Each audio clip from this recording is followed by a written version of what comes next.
Welcome to Women's Wellth, the podcast with me, Joanne. My mission is to educate, inspire, and empower you all to step into your own life of wealth. Welcome back.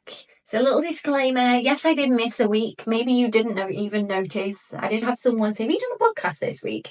And last week I actually didn't. I slowed down. I needed a break. I was so busy.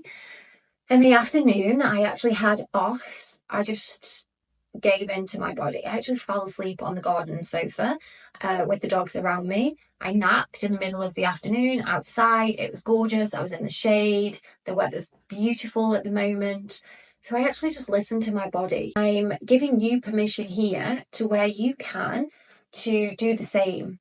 Now, I'm very guilty of pushing myself, working every afternoon at home, not really going outside, coming home from teaching in the morning, getting on the laptop in the afternoon, making content, editing content, all of those things. And then before I know it, I'm out of the house again to teach in the evening and not really enjoying having that work from home time because I'm not, I'm at home, but I'm just sat in the office. I could be anywhere. So I've actually rehashed my schedule so that I have more time to do that. And giving myself that permission to do that. So this is me giving you permission to have a look at where you can do the same. Even if you have kids, and I know it's very different, waking up a little bit earlier than the kids at the weekend so that you can have 10 minutes for yourself, if that's an option. Seeing where you can squeeze that time in because it is so important. And it actually links nicely to what I want to talk about today, which is caring for your old lady body. We're not there yet. And I'm sure there's no one over the age of 50, 60 listening to this podcast. And I wouldn't even say that 60 is your old lady body. For me, I would say like 80 plus would be what I'm trying to achieve and what I'm trying to strive and work to here. So my vision is to be 80 plus and still being able to walk up the stairs, open jars, do yoga, go for a walk, have that mobility, that flexibility, and that strength to just do the things that I need to do at that age. Of course, there'll be times when I slow down because I'll be 80 plus. However, if I want to do it, I want to be able to do it. I want to be agile. I want to be, doing all of the things and going for walks and getting out in nature. And that's what I am getting ready for now. Sack off the bikini body, summer body, winter body, wedding body, all of these things that we generally strive to, that we repeat every single year. That someone asked me the other day, what did they say? It was a comment about, I think I was talking about eating some cake, and I was like, I had a huge piece of cake, and they're like, well, you're not getting married until next year. And in my head I was like, I'm not even thinking about that. I am not thinking about a wedding body. I am thinking about my 86-year-old self body. And because I'm thinking about my 86-year-old self body, my body will be prepared for all of the other chapters that come in between. Because I'm going to be nourishing my body, moving my body, keeping myself mobile every single day, not just for one day. Because then what happens after that? You just give up, you don't do that anymore, and then you slow down and stop and start eating bad again, because then you're just going to have a whole influx of health issues. That's what I want to chat about. Your old lady body, starting today for a stronger tomorrow. We're very conditioned, and again, I think this, call me a conspiracy theorist, I love it. I do think that we're kind of pushed into this work until retirement and then enjoy your retirement, but then when you get to your retirement, you're too old anyway, and your life is done and that kind of thing. And it's a mentality, it's a mindset, it's a belief. In fact, and I've just quickly got this up for you, some studies have linked retirement to a decline in health. One ongoing study found that retired people, especially those in the first year of retirement, are about 40% more likely to experience a heart attack or stroke than those that keep working. Now, what does that tell you? That tells me that if you stop using it, you lose it. And this is exactly what I want to go deep into today. And it's never too late to start. I would probably say 30s, early 40s, it's a really good place to start. Because this is where, when I hear people saying to me like, oh, I'm getting on, like, hang on a minute, you're 38, you're young. In the grand scale, if you're 80 years old and you're looking at a 38-year-old, you're still a baby. Maybe have a little think about your posture or what your working out schedule is, or are you working out, or what are you eating? Not the aging process. Because as soon as we start to put those thoughts, because again, it is a belief, look at those stats. Once you finish work, that is it, you're done. Your body's going to give up on you. So once you have those beliefs in your mind, you're going to live up to those beliefs. So you are going to slow down, you are going to stop doing things, and then eventually you lose it because you're not using it. In that sense, slowing down is not an option. Looking at the way you're doing things is an option. Maybe taking it easy is an option. Maybe switching, and I'm going to share a story with you of an 80-year-old lady in a second, switching some workouts that you might do now, like when you're 70, 80, you might not want to do high intensity workouts, but you could do a slower version of those. So slowing down is not an option. What we want to do is future-proof our bodies. We want to be here for as long as possible and healthy for as long as possible. And I really do believe that it's this conditioning that tells us the opposite, that, puts people in these retirement homes and on drugs and medications that they probably don't need if we were just told to future-proof our bodies. We're never really educated on this. We don't go to the doctors and the doctor says, look, you're doing all of this now, in 20 years time, XYZ could happen. If you're a drinker or a smoker, or you do live a more sedentary lifestyle, that you don't move as much, are our doctors advising us what could possibly happen in the future if we keep eating and drinking that way? Or are they just going to look at us for the here and the right now? And I do think it's something that, again, we take control of this ourselves instead of waiting for something to happen. We were proactive in our own health. For me, aging gracefully is nothing to do with wrinkles, and you hear people saying, oh, you should just age gracefully, and the women in the news and Madonna and the facial implants and all of the things that women have done. And again, it's mostly women when they talk about aging gracefully. But to me, aging gracefully is, yes, Madonna may have put all of I saw her the other day and she does look very different, but if she's felt pressured to do that, then so be it. However, she was dancing around and twerking, and there was people saying, oh, how embarrassing. How embarrassing. Could you dance like that? Because you're probably about 35 and, have you got those moves? Because she's double your age and she's doing it. But people were looking at it and thinking, how sad. I actually thought, wow, look at her. Tina Turner used to amaze me as well. I know she recently died over the past couple of years. But when she was dancing on stage and she was 70 years old, I'm like, oh my God, that is my goal. To have people look at me and go, wow, as if you're doing that and you're 86. After the age of 30, so this is why it's good to start really focusing on your body. Before the age of 30, it kind of looks after itself. Of course, nourishment and all of those things are important. But when you hit 30, our muscle mass starts to decrease. I think it's 3 to 8% per decade. So you'll find it harder to put on muscle. So you'll need to then eat more protein and have a look at the exercise regimes that you're doing. Now, if in your 30s you then stop, you've then got a lot of catching up to do, because after we're 40, so it's going to be 3 to 8%. And then when we're 50, another 3 to 8%. When we're 60, it accelerates. Now, again, what we want to do in our 30s, our 40s, our 50s, so when we get to 60, we have an amazing base to begin with. So we're not just trying to catch up here. So it's already amazing. We're already fit. We're already healthy. We already have that muscle mass. And it's more about maintenance. So at the moment, it's preventative. And then when we get there, it's maintenance. And then it's not that we're then sick and we'll start losing mobility and flexibility and we can't walk up the stairs and we need a walking stick and all of these things. And again, those things might happen due to illness that we cannot control. But what we can control is the food that we eat, how much we move, the exercise that we do. Are we lifting weights? And when we talk about lifting weights, it doesn't need to be, muscle guys in the gym, light weights and lots of reps. Walking is an exercise in itself. You don't need to be running marathons. Go for a walk every single day.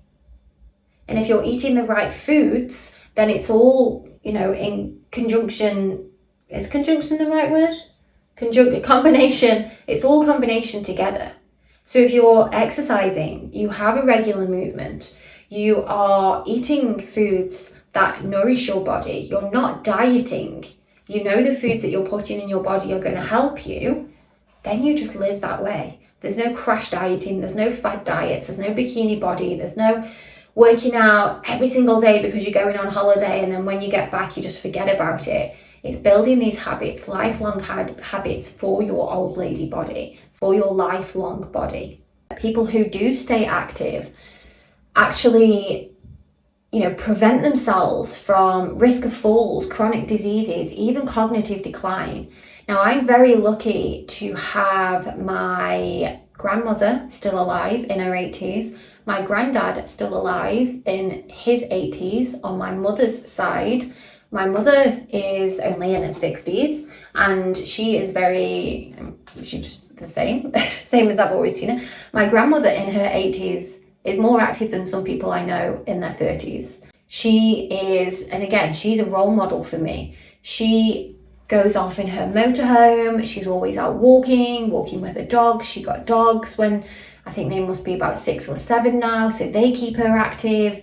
She's very young-minded. She, has iPads and she's on the internet and she's on Facebook and she's sharing and she's reading and, all of these things actually keeping her on point. I have not seen any decline in her. When I go home and I see her, it's exactly the same Nan that I used to have. Well, she is the same Nan, but I mean as in, her mobility and what she's doing. Of course, she's slowed down a little bit and you keep an eye on her because, that's what you do.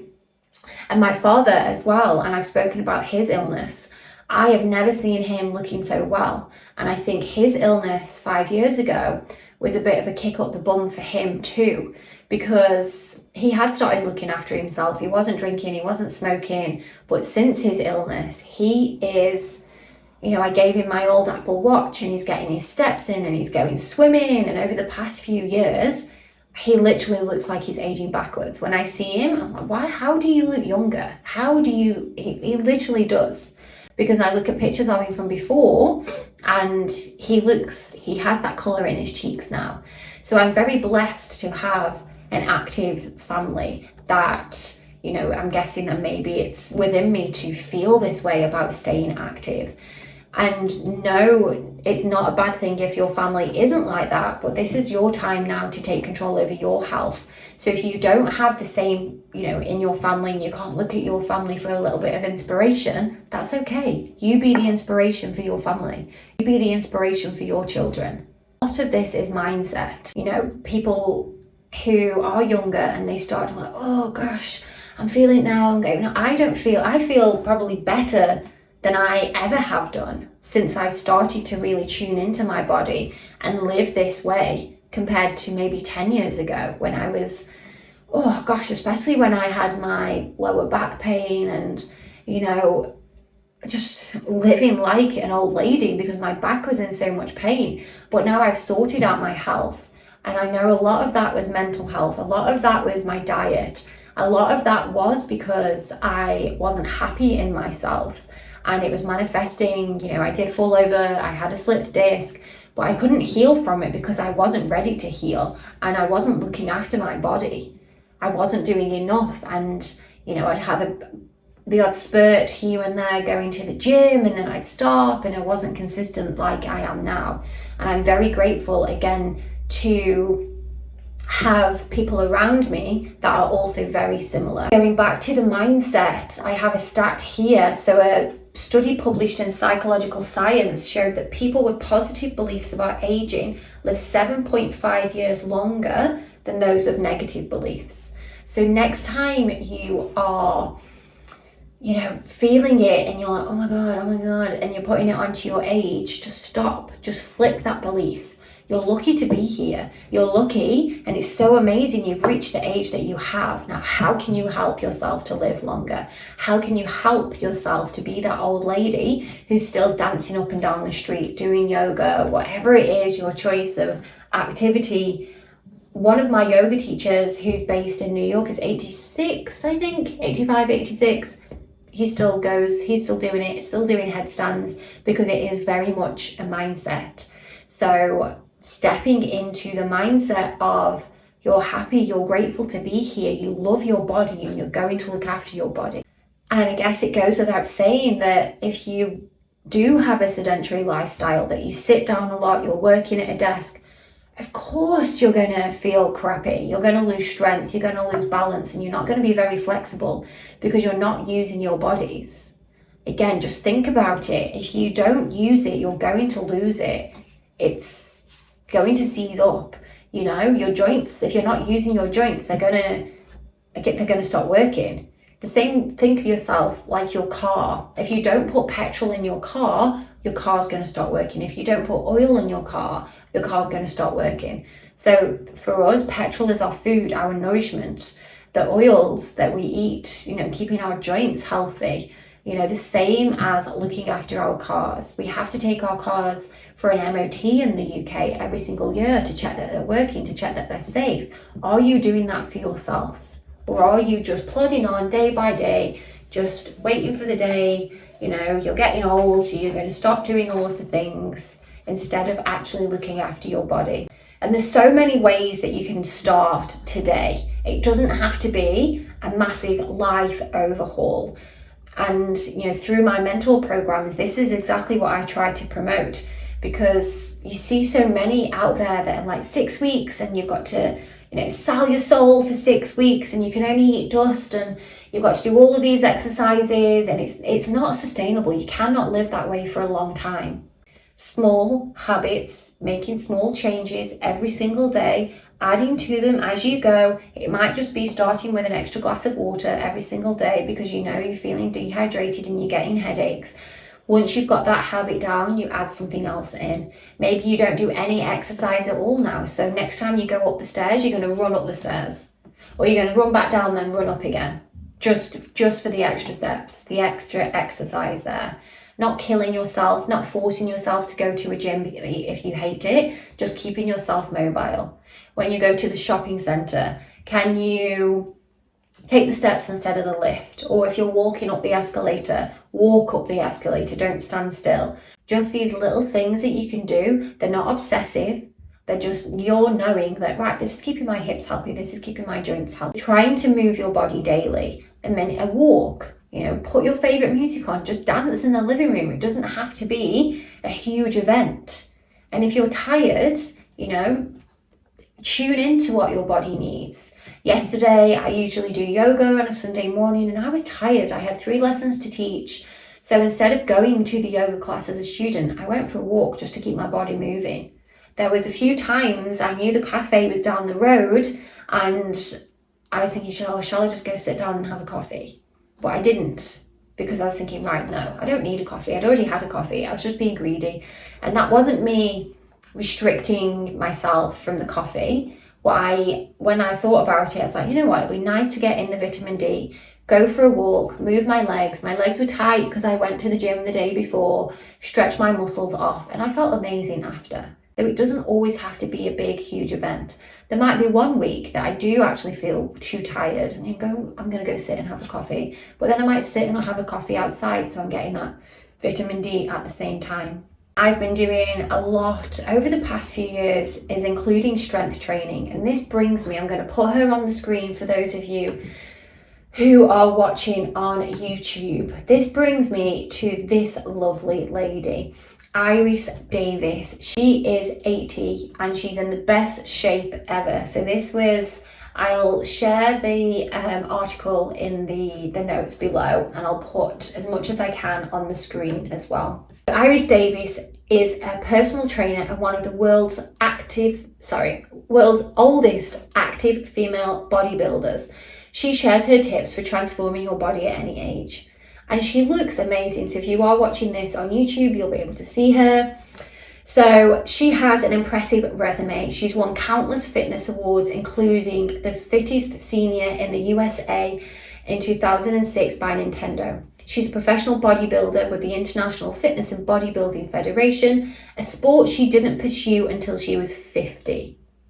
And she's now one of the world's oldest active female bodybuilders. She's even become a personal trainer, helping others transform their bodies at any age. How amazing is that? Tell me your excuse for not doing it. And I'm going to give you a bit more information about it. So she's from Ireland. She actually started working out as a way to manage depression. She lost her son. She lost her husband. So she was overwhelmed with grief, and she started by going for walks. That is it.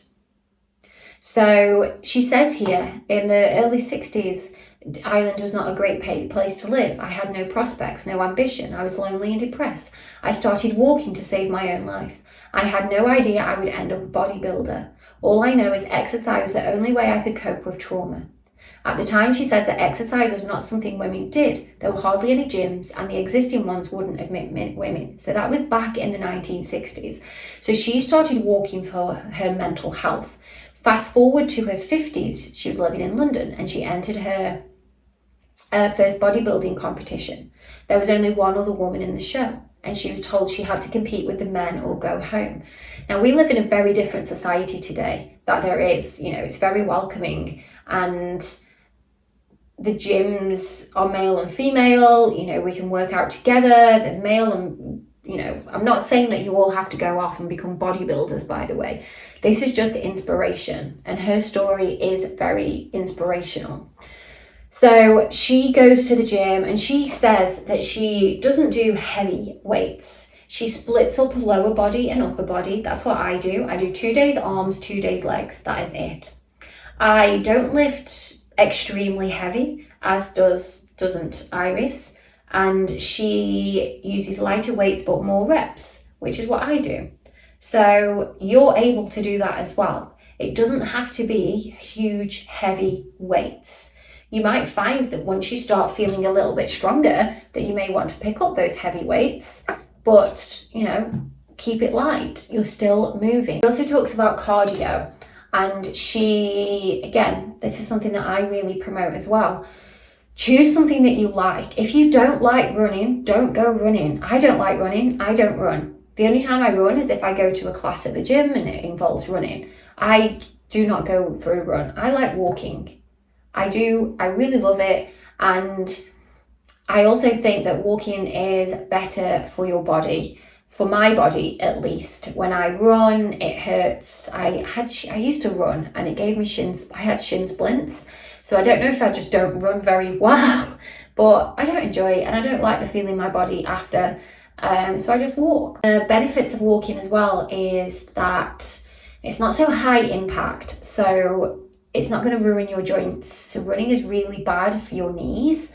So I would say if you do have any joint issues, to walk. Going for a walk for 30 minutes is still going to be cardiovascular exercise, and just walk a little bit quicker if you're trying to lose weight and you hate running. But again, you might naturally find that over time you're like, I feel like I'm going to run. So let your body guide you. Don't push or force your body to do anything that it doesn't want to do. And then we also need to think about our fuel. What are we putting into our bodies? And I know I've done a podcast before on intuitive eating, but really thinking about the food that you're putting in your body. And of course, it's okay. I'm not going to use the word treat. It's okay to eat those foods that may not be highly nutritious every once in a while, because we're only human. If you want some cake, have some cake, because when you're allowing yourself to have it, and you're not putting yourself on these strict diet regimes, you're not going to want cake every single day.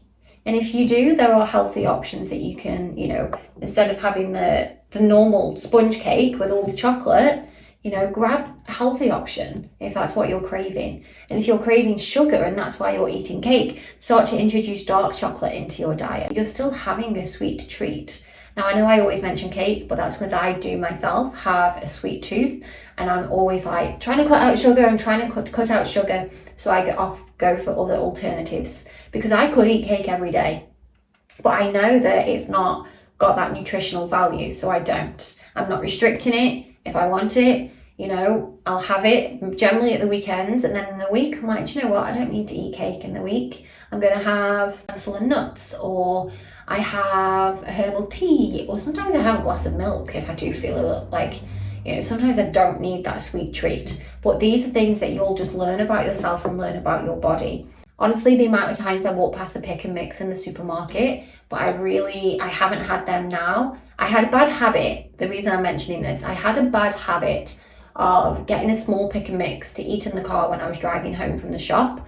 And, you know, that's fine, but I was doing it nearly every day because I tend to go to the shop to get something for my lunch because we have food delivered for our evening meals. So I was tending to do it every day, and I was like, right, if I add all of this up, that's a lot of sweets that I'm eating each week. So I do walk past every now and again. I'm like, I don't need that sugar, and I go to get some blueberries, and I eat my blueberries in the car on the way home. So I'm still getting my treat and staying hydrated. Now, we've all got that myth of 8 glasses of water per day. You drink as much water as you can, but making sure you are being mindful. So if you're like, oh, well, I can only drink 1 glass. Now, 1 glass isn't going to be enough. Maybe 1 litre, or have, you know, a nice big cup and aim to finish that. Some days we don't need all of that water because, you know, you might not have worked out and you might be sat at home and you're forcing this water down and you're bloated and you're uncomfortable because your tummy is full of water. Just follow your body. That's all that you can do. So that's strength. That's keeping your strength. That's fueling your body.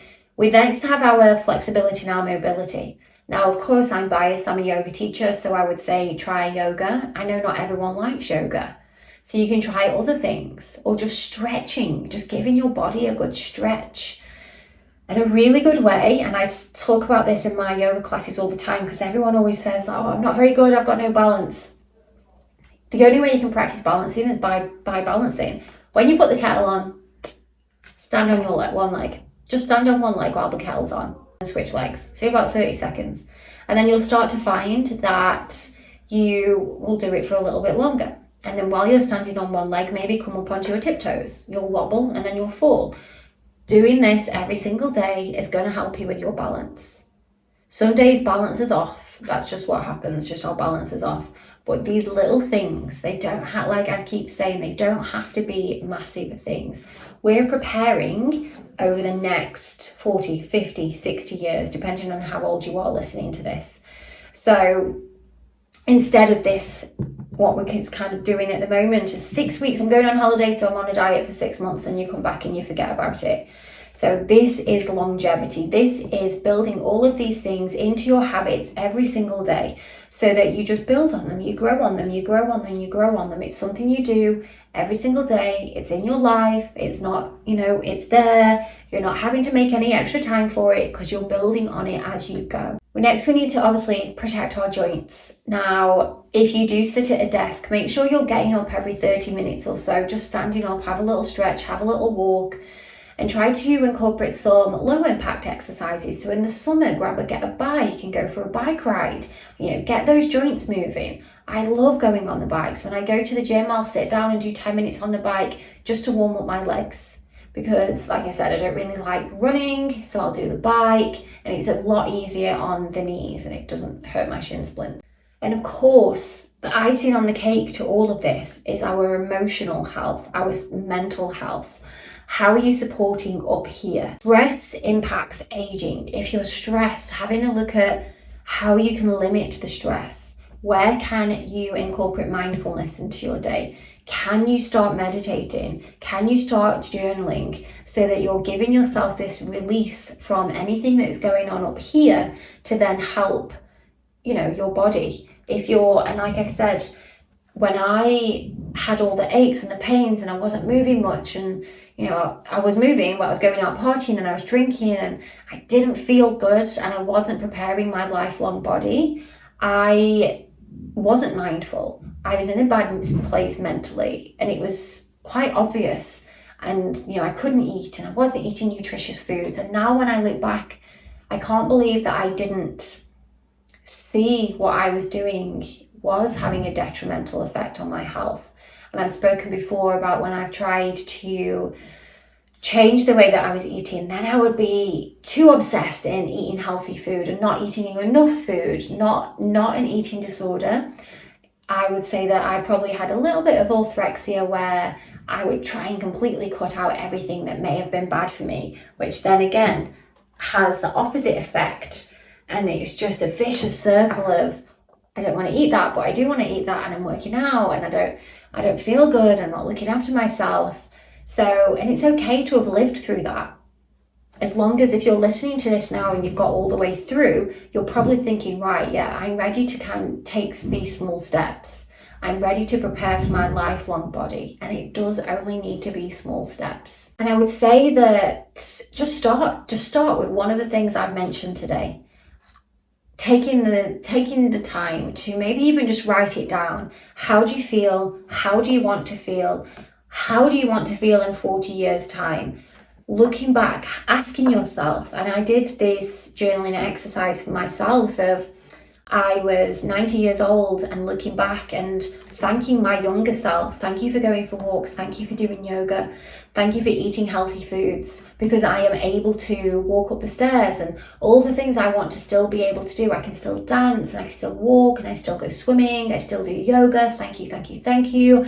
And all of these things that I want to be able to do then, so that I'm doing these very small things now. Last thing that I nearly forgot, sleep. Sleep is so important.